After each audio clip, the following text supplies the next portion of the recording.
The University of North Carolina at Chapel Hill is a public research university in Chapel Hill, North Carolina. It is the flagship of the 17 campuses of the University of North Carolina. UNC is rolling out several exciting programs to digitally transform education, leveraging technologies like AI, AR, and VR. The person driving these initiatives is Stephen King, Professor of Emerging Technologies at UNC Chapel Hill. Stephen is an innovator, educationalist, global problem solver, entrepreneur, and journalist. Partnering with Stephen and UNC is Marlabs, a digital innovation firm that helps companies adopt digital transformation. Over to Stephen King in discussion with Naveen Suresh of Marlabs.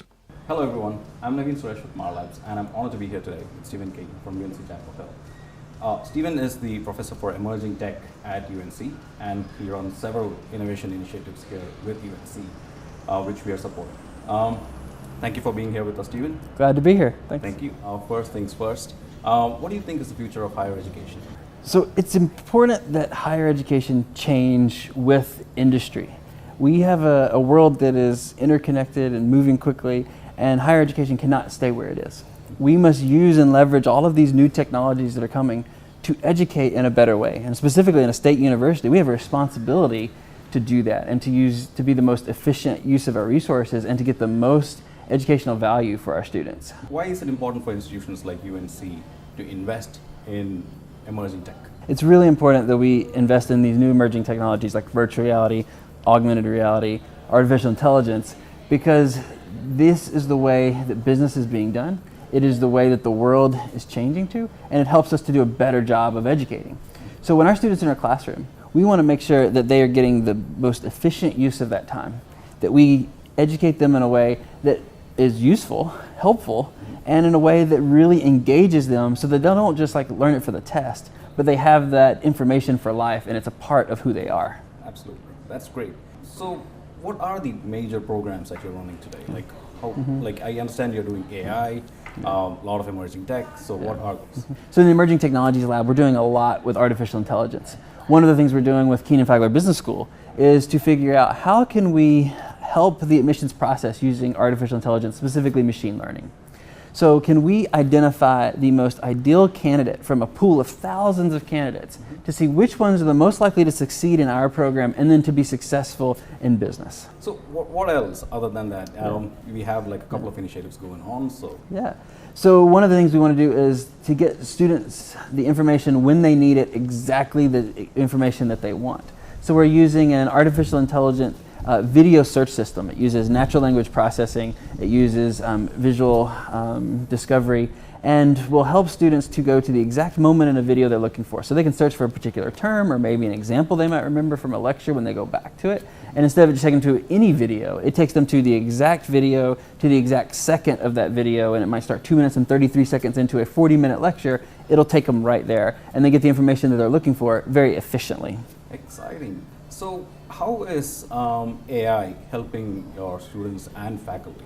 So we're working with students and faculty in lots of different ways. One of them is a grading assistant that we're working on, and so can we maximize the time for the professor to find a better way for them to grade papers quickly.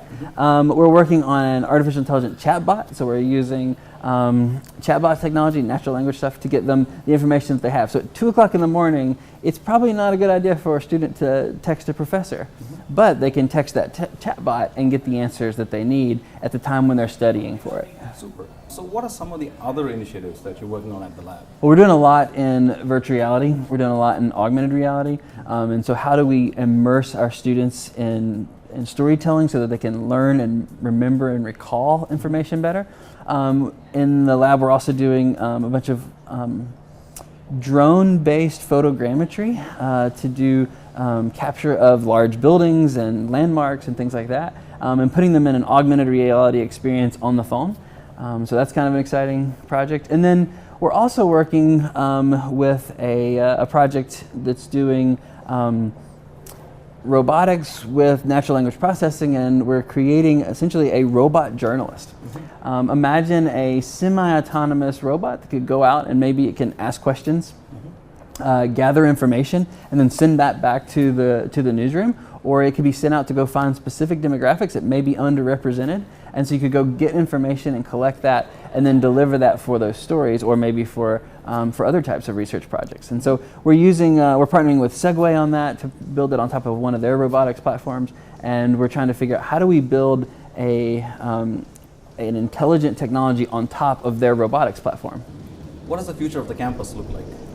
The future of the college campus is not the way we think of a campus today. It is a virtual campus. Yes, it may have buildings and there may be specific physical spaces, but how we interact with those physical spaces might be a little bit different. We could have augmented reality that fills the space and changes that for us, but we also might be working remotely and using virtual reality to transport students there. So this idea of a classroom, a professor could stand in front of maybe 10 people in real life, but it might visually to him appear as if it's an entire 400-person classroom.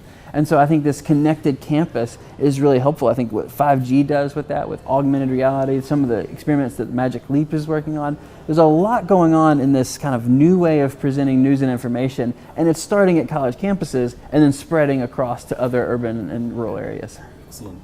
So one last question, what do you think are the keys to success for an AI project? One of the big keys to a successful AI project is you've got to have data.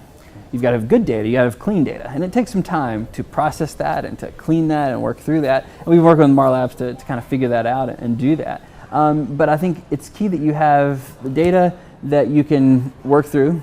You've got to have subject matter experts on what problem you're trying to solve, right? And then you have to have a technical partner that's going to help you execute that. So when all those things come together, that's when I think we can get somewhere. But if it's just the technology team is on, kind of off on their own building some AI project, you're never going to really solve any difficult problems. But when we all come together with good data, then we're able to solve some of the more difficult issues. Great. As always, Stephen, it's a pleasure working with you, and we thank you for the time that you took today to sit with us and discuss your initiatives and on innovation. Well, thank you. I appreciate it. Thank you. Thank you very much.